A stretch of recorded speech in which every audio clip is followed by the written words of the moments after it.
Sejam muito bem-vindos ao programa Fides Reformata, o programa do Centro Presbiteriano de Pós-Graduação Andrew Jumper, um programa de entrevistas no qual normalmente nós entrevistamos um dos articulistas da nossa revista teológica, a revista Fides Reformata, que há 26 anos está aí sendo publicada pela nossa escola.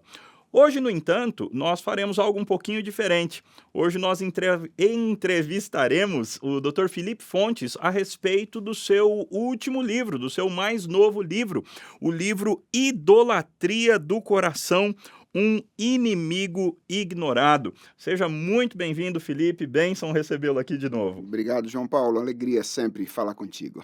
Idolatria do coração. A pergunta clássica, não é? O que te motivou a escrever esse livro? A idolatria do coração foi o que me motivou. Cara, eu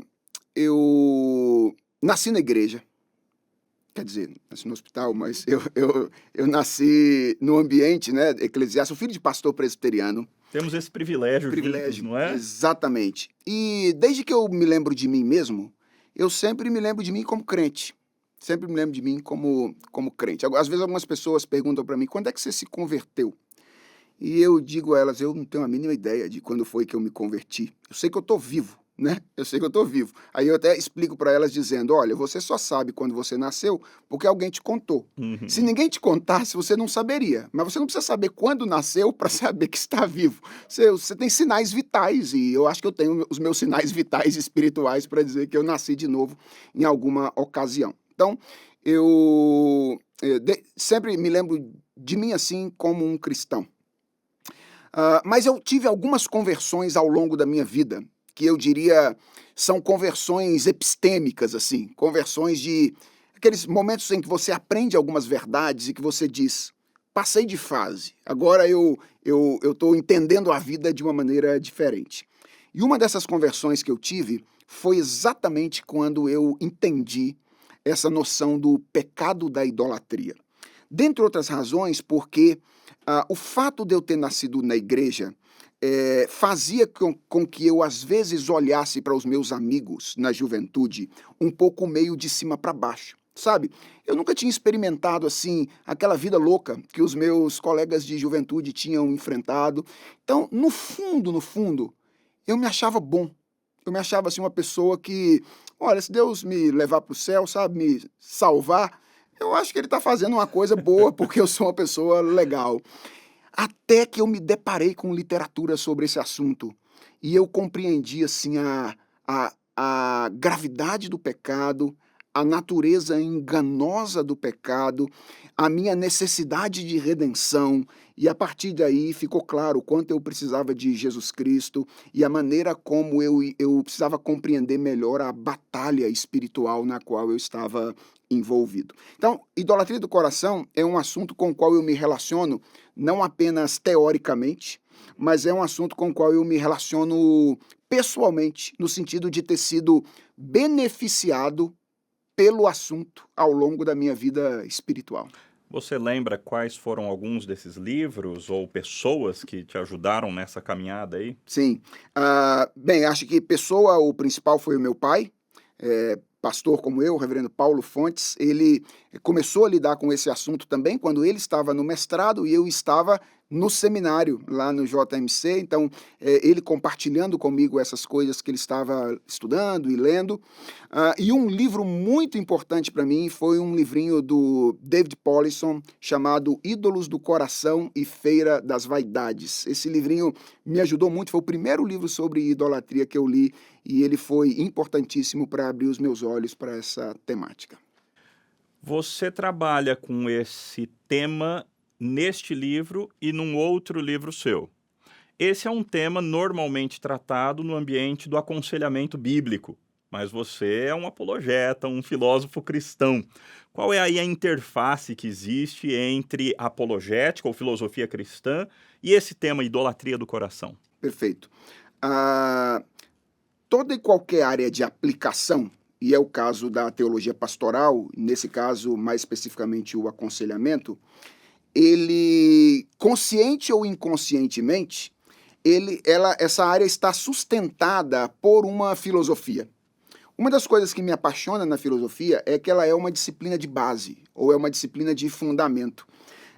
Ela, de alguma forma, está presente, sustentando várias outras áreas. Aliás, eu acho que eu poderia dizer todas as outras áreas do conhecimento, porque a filosofia nada mais é do que uma disciplina que faz perguntas sobre as questões básicas ou as questões últimas da nossa existência. Então, toda visão a respeito de aconselhamento necessariamente depende de uma antropologia, ou seja, de uma visão a respeito de quem é o homem. Quer o conselheiro saiba, quer o conselheiro não saiba, ele sempre aconselha tendo uma antropologia como um pano de fundo. Isso também é verdade para outra área na qual está o meu outro livro sobre idolatria, que é o campo da educação. Quer o educador saiba, quer ele não saiba, ele sempre na sua lide educacional, ele pressupõe uma antropologia. E esse assunto nada mais é do que um assunto de antropologia. O que está sendo... E antropologia é um campo da filosofia. Então, o que está sendo discutido na temática da idolatria? Ora, qual é a natureza humana? Quais são as forças motrizes da existência humana? Quem é o homem e como é que ele, de fato, funciona? Então, eu diria que aconselhamento bíblico, educação e filosofia se encontram no campo da antropologia. Super. É uma pergunta que não tem nada a ver diretamente com o livro, ok? A mim me parece que você prioriza o termo filosofia cristã ao termo apologética. É isso mesmo ou não? Bem, eu acho que não. Eu nunca pensei nisso, pelo menos não é intencional. Tá. Mas eu talvez consiga pescar um pouquinho assim na minha história, algo que me leve a fazer isso. É que a apologética, ela é um campo específico da teologia que tem a ver com o enfrentamento com outras visões de mundo, visando estabelecer a legitimidade da fé cristã por meio da argumentação. Ela é um campo que, não exatamente por si ou em si, mas pela maneira como ela se desenvolveu, está mais atrelada a esse movimento negativo de enfrentamento. Enquanto o termo filosofia cristã é um termo mais propositivo, tem um pouco mais a ver com essa questão da construção. Então, talvez até para evitar o desgaste de toda uma reconstrução, eu tenha optado aí por usar um termo que já comunica isso com um pouco mais de clareza. Mas eu penso que o termo apologética é um termo ótimo, desde que a gente compreenda que ele não é apenas essa questão do enfrentamento negativo e etc. Voltando para o livro, existem outros livros deste mesmo assunto, abordando este mesmo assunto. O que tem de peculiar no seu livro? Qual é a contribuição peculiar deste livro? Bem, eu espero que as pessoas digam isso depois de o lerem, mas eu posso dizer por que eu resolvi escrever mais um livro a respeito de idolatria, já que tem um monte de livros de idolatria. Eu, embora tenha lidado com a temática lendo vários outros livros, eu percebi uma carência de uma introdução sistemática que fosse curta e direto ao ponto.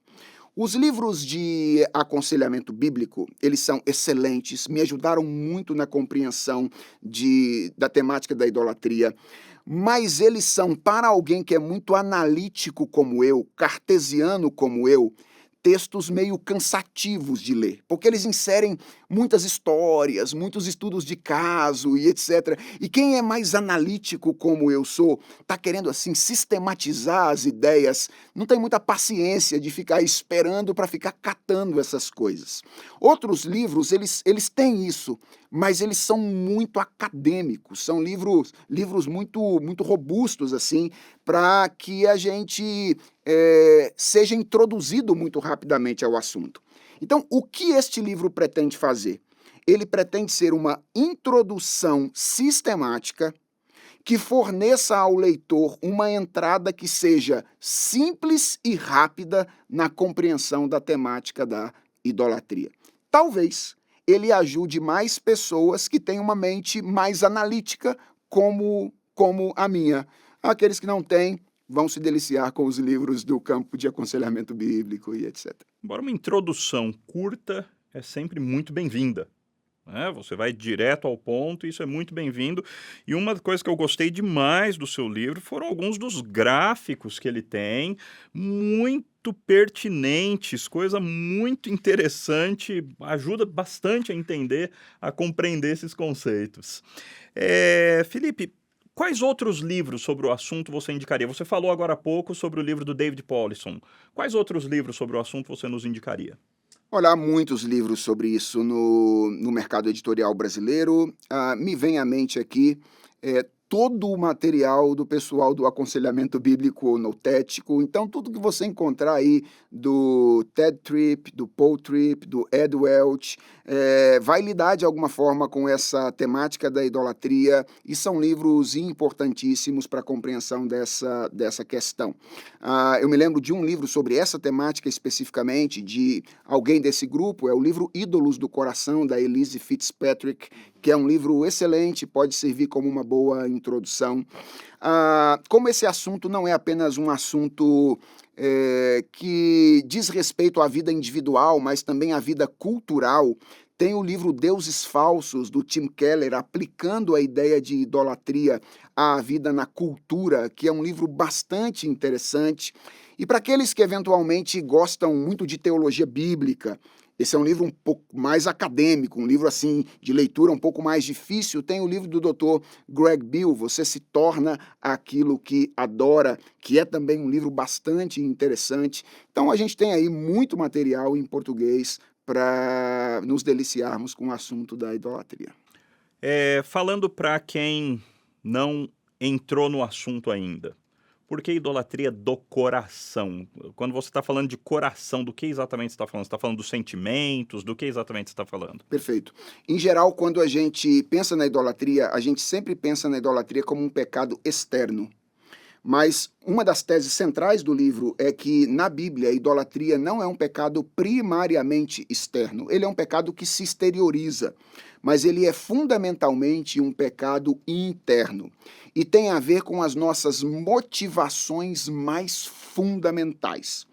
Coração não é exatamente esse órgão que bombeia o nosso sangue, esse órgão físico, mas é o termo que, sobretudo, o Antigo Testamento usa para se referir àquilo que há de mais nuclear, mais central na existência humana. Para entender isso bem, o homem é um ser que tem várias faculdades. Então, por exemplo, ele é um ser analítico, ele pensa, ele é um ser afetivo, ele é um ser que sente, ele é um ser volitivo, ele é um ser que tem vontade, toma decisões, ele é um ser que tem senso de justiça, ele é um ser que tem senso estético. São várias funções próprias da nossa humanidade. E, à luz da antropologia bíblica, essas funções elas não são autônomas, elas não funcionam isoladamente e separadamente, mas elas funcionam governadas por alguma coisa que a Bíblia chama de coração. Então, o coração é esse núcleo integrador de todas as funções ou de todas as faculdades da alma humana. Há um provérbio bíblico que revela isso de maneira muito clara, né? Provérbios 4, 23 diz: de tudo o que se deve guardar, guarda o coração. E a razão que o autor bíblico dá é porque dele procedem as fontes da vida. Ou seja, se o coração estiver guardado, o pensamento estará guardado, os afetos estarão guardados, as decisões estarão guardadas, porque ele é essa mola propulsora que organiza, de certa forma, a nossa vida no mundo. E a matéria-prima do coração não é nem ideia, pensamento, nem sentimento, que é o que a gente mais costuma relacionar a ele. A matéria-prima do coração é adoração. Ou seja, nós somos seres adoradores. Nós somos criados para depositar a nossa confiança em um absoluto. E se Deus não for o nosso absoluto, inevitavelmente nós faremos de outras coisas relativas o nosso absoluto. E porque elas não dão conta da vida, a gente vai sofrer, se isso eventualmente acontecer. Rapidinho, e eu sei que é difícil fazer isso rapidinho, mas o que você diria para quem está nos assistindo, como começar a cuidar do coração, como começar a levantar ou detectar para poder derrubar os ídolos do coração? Perfeito. Os 2 últimos capítulos desse livro lidam exatamente com isso. O primeiro desses 2 com o diagnóstico da idolatria, como é que eu tomo consciência disso, e o último capítulo ele lida exatamente com o enfrentamento da idolatria. Então, eu diria aqui, dando algumas dicas muito rápidas, que o discernimento da idolatria passa por uma atitude, que não é um ato específico, momentâneo, mas é uma atitude que eu chamo de um ato intencional de autorreflexão radical. O que é isso?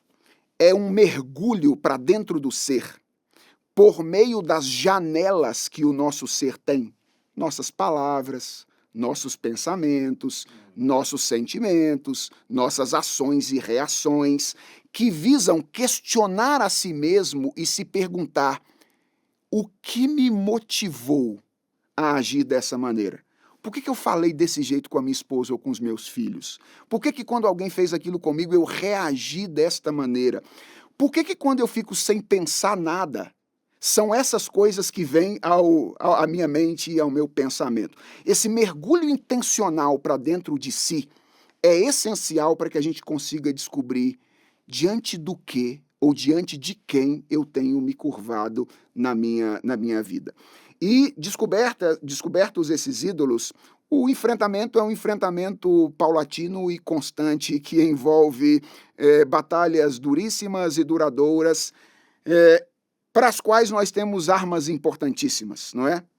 O Espírito e a Palavra, que habitam em nós, o culto público, que reorganiza nossa mente e coração, amigos e relacionamentos redentivos que nos ajudam a lutar contra os nossos ídolos, coisas que Deus mesmo nos propicia para que nós entremos nesta batalha. Obviamente, uma batalha que só pode ser vencida na graça e no poder que Ele mesmo supre. Muito obrigado, meu caro. Você viu a importância fundamental deste assunto. Então, o livro está disponível no Amazon, disponível no site da editora, a editora Cultura Cristã, livro lançado em 2023, e você vai se beneficiar muito de comprar e ler este livro. Que Deus te abençoe e até o próximo programa Fides Reformata.